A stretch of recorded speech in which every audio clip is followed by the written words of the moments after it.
partition of Bengal ever happened అయింది? Who is the viceroy at that time? Lord Curzon. ఎవరు? Lord Curzon. అసలు బెంగాల్ ఎందుకు two parts గా విడిపోయింది? What is the reason? Major reason ఏంటి and what is the public reason? Announcement కూడా చేశారు కదా వాళ్ళు. పబ్లిక్ లో అనౌన్స్మెంట్ ఏమని చేశారు? ప్లస్ యాక్చువల్ రియల్ రీజన్ ఏంటి? కారణాలు, ముఖ్యమైన కారణాలు. అసలు బెంగాల్ ని రెండు విభాగాలు చేయడానికి ఫస్ట్ కారణం ఫస్ట్ రీజన్ బ్రిటిష్ వాళ్ళు ఎట్టి పరిస్థితుల్లో హిందూ ముస్లిం ని డివైడ్ చేయాలి. హిందూ ముస్లిం ని డివైడ్ చేయాలని వాళ్ళ మేజర్ ప్లాన్. హిందూ ముస్లిం ని డివైడ్ చేస్తే what happened? we can easily have the classes. So that's why what I mean to say, so when you divide these two, so Hindu Muslim ni divide చేసినప్పుడు when you divide Hindu and Muslim, so when you divide these two religion, it's very easy to rule in India. So that is called as divide and rule. What you call as divide and rule. So divide and rule అనేది ఏంటంటే the most important role plays over here is the Britishers thought that it's very critical to rule India. So better we divide first this Hindu and Muslim. So Hindu Muslim ని ఈజీగా విడిదిస్తే మేము ఈజీగా ఇండియాని పరిపాలించవచ్చు. What is the second major reason? The second major reason is there are highly intellectual in the Bengal. So Bengal లో చాలా తెలివైన వారు plus most of the people are literature అంటే పోయట్స్, లిటరేచర్స్, లీడర్స్ అందరూ కూడా బెంగాల్ లోనే ఉన్నారు కాబట్టి వాళ్ళ మధ్య ఒక డివిజన్ చేస్తే డెఫినెట్ గా it's very critical to rule themselves. So we can easily rule. So ఎక్కడైతే ఒక 5 members are very most important and talented persons are living. So when you divide this 5 into separate phases, then it's very critical to rule. Yes or no? That's why what these people done, 5 members 100% are intellectually divide చేస్తే so మన ఇండియాని మనం ఈజీగా rule చేయదని Britishers thought that divide and rule is the most important and crucial rule. That's why they decided to divide this partition. But what is the announcement they have done? వాళ్ళు చేసిన announcement ఏంటి? Yes, వాళ్ళు ఏం announcement చేశారంటే it's very too large to rule. అంటే area చాలా geographical area చాలా పెద్దగా ఉంది కాబట్టి we cannot sufficient to rule one governor. Governor maintain చేయలేకపోతున్నారు కాబట్టి మేము ఈ బెంగాల్ ని రెండు విభాగాలుగా చేస్తున్నామని అన్నాం. ఎవరన్నా అలా? Who told? Curzon. Lord Curzon. Who is the viceroy here? Lord Curzon అనేది ఇతను. There are many viceroys are there. So Lord Curzon అనే most important viceroy who major role plays in partition of Bengal. So 1905 లో Bengal partition అయింది. After the partition ఏమైంది? Immediate గా start అయింది స్వదేశీ movement. Swadeshi movement ని ఎవరు స్టార్ట్ చేశారు? స్వదేశీ మూవ్మెంట్ ని స్థాపించిన వారు ఎవరు? గోపాలకృష్ణ గోఖలే. గోపాలకృష్ణ గోఖలే అనే వ్యక్తి is a member of Indian National Congress. Is a member of Indian National Congress. మరి ఇండియన్ నేషనల్ కాంగ్రెస్ ఏ సంవత్సరంలో స్థాపించారు? 1885 లో ఇండియన్ నేషనల్ కాంగ్రెస్ ని స్థాపించడం జరిగింది. అండ్ ఈ ఇండియన్ నేషనల్ కాంగ్రెస్ ని స్థాపించిన వ్యక్తి పేరు AO Hume. What is the name? AO Hume. The most important A అంటే అలెన్, ఓ అంటే Octavian. Allan Octavian Hume. So ఈ క్వశ్చన్ కూడా ఎగ్జామ్ లో రావడం జరిగింది. ఇండియన్ నేషనల్ కాంగ్రెస్ ని స్థాపించిన వారెవరు? అక్కడ కొన్ని క్వశ్చన్ చేస్తారు. గోపాలకృష్ణ గోఖలే, లేకపోతే Rajagopalachari, or else we have the Dadabhai Naoroji, we senior నాయకులు. So and they will give AO Human. So AO Human is a direct question they will be asked in the PCI essay also sometimes. So they will ask ABCD option type. So 1885 లో వాళ్ళు ఏం చేశారంటే కాంగ్రెస్ ని స్థాపించడం జరిగింది. So slowly by the time of 1905 and later on, so వాళ్ళ మధ్య ఏమైందంటే స్ప్లిట్ అయింది అన్నమాట. So what is the split in these two? One is moderate, one is extremist. Extremist లో లీడర్ ఎవరు? Lal, Bal and Pal. And moderate leaders మనకు already Dadabhai Naoroji, Umesh Chandra Pal, Umesh Chandra Banerjee, Surendranath Banerjee, Madan Mohan Malaviya. So these all are comes under which modern leaders. Extremist Lal Bal Pal అంటే చెప్పండి. What you mean by Lal? Bal అంటే పాల్ అంటే బిపిన్ చంద్ర Paul. Okay, వీళ్ళు ముగ్గురు extremist అన్నాం. ఇక్కడ ఈ మోడరేట్ లో చాలా మంది ఉంటారు, కానీ ఎక్స్ట్రీమిస్ట్ లో కేవలం ముగ్గురే ఉంటారు. సో ఈ మోడరేట్ కి ఎక్స్ట్రీమిస్ట్ కి గల ముఖ్యమైన భేదాలు ఏంటి? What is the difference, the most important difference between the moderate and extremist? చెప్పండి. గుడ్గా డీల్ చేస్తారు. Very good.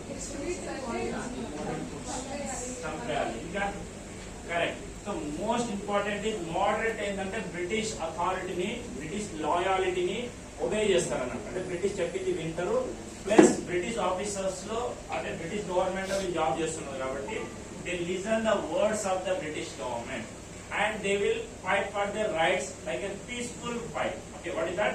Peaceful fight. వీళ్ళు ఏంటంటే extremist means is extreme danger and they are angriest person. And వీళ్ళ మేజర్ ఉద్దేశం ఏంటంటే ఎట్టి పరిస్థితుల్లో బ్రిటిష్ ని మనం వెళ్ళగొట్టి మన దేశంలో మన దేశాన్ని మనమే పరిపాలించాలి. Self government is the most important అని ఈ 3 మెంబర్స్ మైండ్ కానీ ideologies total unique. So comparatively moderates and extremist, the extremist thoughts are extreme anger based on the purity of British people. And moderate like Dadabhai Naoroji, Madan Mohan Malaviya and this Umesh Chandra Banerjee, these are the senior leaders. Those who have the peaceful mind and we should not do any violent కాకుండా non-violence గా ముందుకు వెళ్దామని వీళ్ళు ఆలోచన చేస్తారు. So partition of Bengal తర్వాత immediate గా Swadeshi movement moderate leader start చేశారు. What is the name of the moderate leader? Gopalakrishna Gokhale అనే వ్యక్తి స్వదేశీ మూవ్మెంట్ ని స్టార్ట్ చేయడం జరిగింది. What you mean by Swadeshi movement? Swadeshi movement is the most important movement which is you can boycott foreign goods and utilization of only Indian goods. ఇండియాలో start అయ్యే, ఇండియాలో manufacture అయ్యే, ఇండియాలో ఇండస్ట్రియలైజేషన్, ఇండియాలో ఉన్న వస్తువులు మాత్రమే వాడాలి. You should not use any foreign good. అంటే మనకు బ్రిటిష్ కానీ, Germany, Switzerland, Netherland, US various countries are there. So ఏ దేశ వస్తువులను మనం వాడొద్దు అండ్ ఎక్కడ కూడా మనం వాళ్ళ గవర్నమెంట్ కింద మనం పనిచేయదని. So they have all resign. లాయర్లు అందరూ కూడా రిజైన్ చేయడం జరిగింది బ్రిటిష్ గవర్నమెంట్ లో. Teachers also resign, government officials resign, అందరూ కూడా వాళ్ళ గవర్నమెంట్ ఆఫీస్ లో రిజైన్ చేశారు. రిజైన్ చేసిన వాళ్ళు ఎవరు? Indians. Who resign here? Indians are resign under the British government. ఎందుకంటే ఇక్కడ బ్రిటిష్ గవర్నమెంట్ ఉంది. 1905 ని British government already they have their viceroys. So viceroy ముందు ఎవరుండే? వైస్రాయ్ ముందు ఎవరు ఉంటారు? Governor of India. వైస్రాయ్ అనే వాళ్ళు ఏ ఇయర్ లో స్టార్ట్ అయ్యారు? వైస్రాయ్ అనే system in India which year? This is one question. ఏ సంవత్సరంలో స్టార్ట్ అయింది viceroy? 1858. Very good. Which year? 1858లో వైస్రాయ్స్ అనే పొజిషన్. వైస్రాయ్ అంటే అర్థం ఏంటి? ఎవరు ఇతను? ఎస్, ఇక్కడ కింద అయిపోతారు సెక్రటరీ ఆఫ్ స్టేట్ అంటాం. Who is that? సెక్రటరీ. వీళ్ళంతా ఎవరు అంటే ఇంగ్లాండ్ రాణి, ఎవరైతే England queen Elizabeth is there, so queen the control will goes in the England hand. ఎవరి చేతులు వెళ్తుంది పవర్ అంతా? England hand. That's why we call as viceroy. So governor general of India ఏ సంవత్సరంలో స్టార్ట్ అయింది? గవర్నర్ జనరల్ ఆఫ్ ఇండియా అనే status 1833. Yes, 1833 లో what is the act name here? ఏ యాక్ట్? Charter act. ఎన్నో చార్టర్ యాక్ట్ ఇది? Charter act వచ్చేసి 1793. Next one 1830. 1813 after 1833. 1833 after 1853. అంటే బ్రిటిష్ వాళ్ళ చట్టాలు ఇవి. మొదటి చట్టం ఏంది? రెగ్యులేటింగ్ చట్టం, రెగ్యులేటింగ్ యాక్ట్ అంటాం కదా. 1773 నుంచి స్టార్ట్ అయ్యి 1947 ఇండియన్ ఇండిపెండెన్స్ యాక్ట్ అంటే చివరి చట్టం వరకు కూడా ఇదంతా బ్రిటిష్ పరిపాలన. So governor general of India అనేది 1833 స్టార్ట్ అయింది. మరి గవర్నర్ జనరల్ ఆఫ్ బెంగాల్ ఏ సంవత్సరం స్టార్ట్ అయింది? 1773లో. ఓకే, 1773లో సార్. సో దానికంటే ముందు 1772లో ఏమని ఉండే వాళ్ళు? Governor of Bengal. జస్ట్ ఏంది? Governor of Bengal. That's why swadeshi movement కూడా మోస్ట్లీ ఫారెన్ వాళ్ళు పరిపాలిస్తున్న కాబట్టి వీళ్ళ వస్తువులను మనం వాడదంటే all boycotted the foreign goods and they started the utilization of the Indian goods only. Okay, that is the Swadeshi movement. Swadeshi movement avagane next what is the started here? Yes, Muslim League party started. ఎందుకంటే already Bengal partition అయిందా లేదా? So Bengal is partition into 2 types. One is Muslim, one is Hindus. So Muslims వాళ్ళు ఒకసారి బెంగాల్ చూసుకుంటే we have the Bengal 2 types. This is what? East Bengal and West Bengal. East Bengal లో చెప్పండి which state and which country will come present? Bangladesh and Assam Bengal. West Bengal లో Bihar, Odisha and present West Bengal. ఈ మూడు రాష్ట్రాలు కూడా west Bengal part and east Bengal part వచ్చేసి Assam and today's Bangladesh. Bangladesh పాత పేరు ఈస్ట్ పాకిస్తాన్. ఈస్ట్ పాకిస్తాన్ కంటే ముందు ఈస్ట్ బెంగాల్. ఈస్ట్ బెంగాల్ కంటే ముందు Bengal. Names you have to remember. First total గా ఇది బెంగాల్ గా ఉండేది కదా. Yes are no?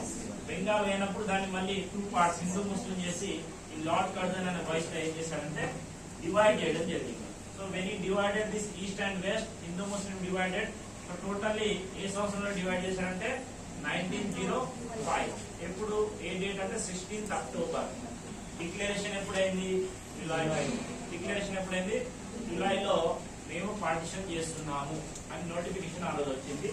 ఇక్కడ ఫైనల్ గా అయిపోయింది exam. So this is the total final division. Partition అంటే 2 విభాగాలు అయిపోయింది. So this is called the most important part of the partition of Bengal.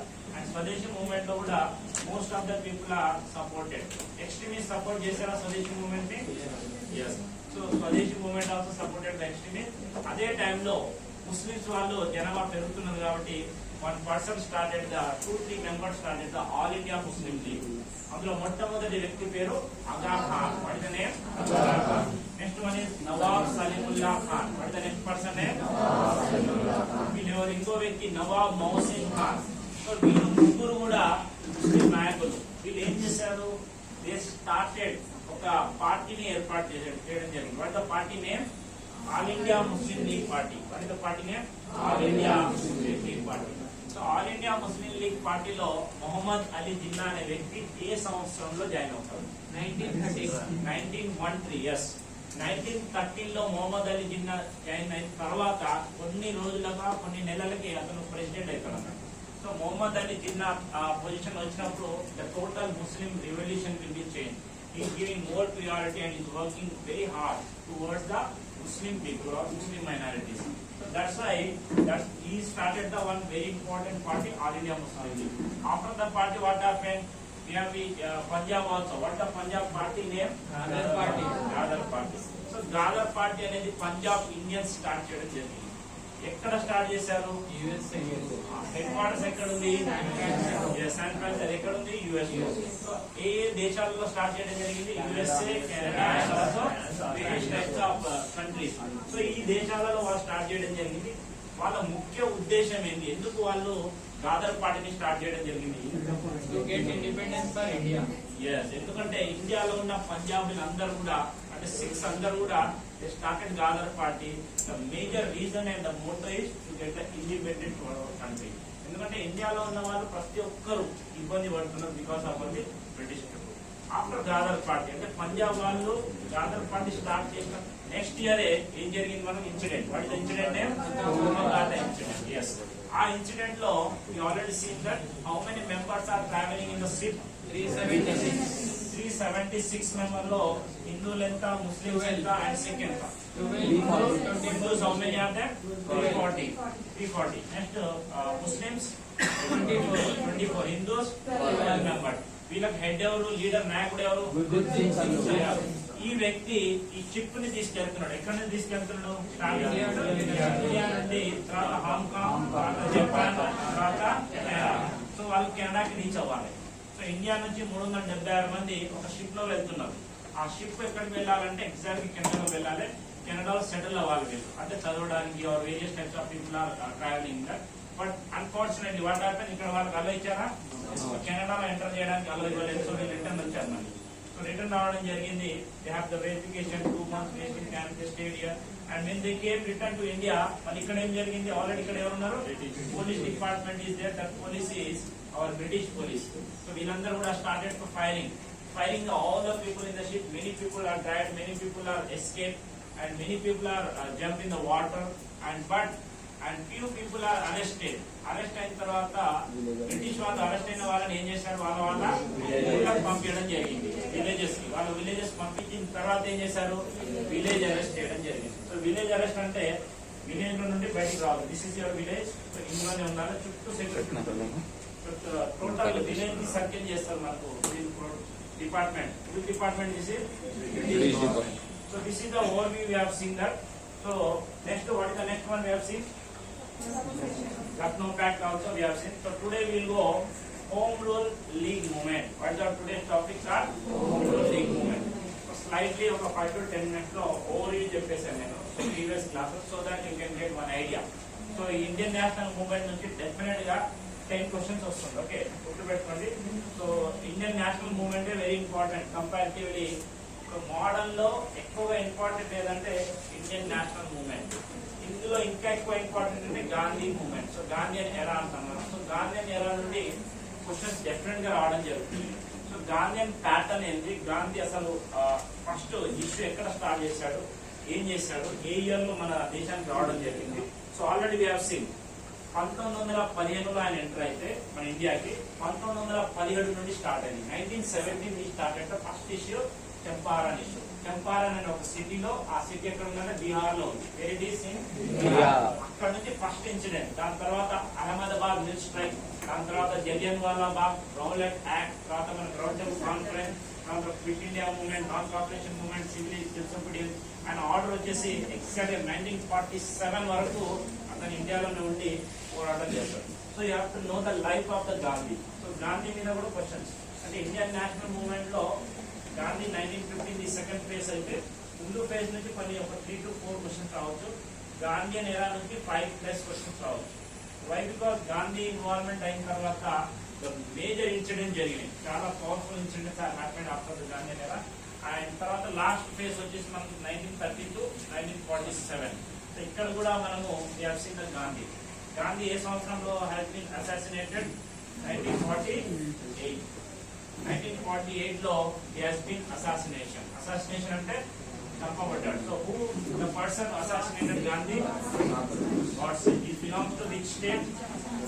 Yes, Punjab. So most of the people, Sikh people are against Gandhi due to Hindu-Muslim issue. So that is another issue that is not there in the syllabus. So this is the home rule movement. So keep reading all of you. Home rule movement.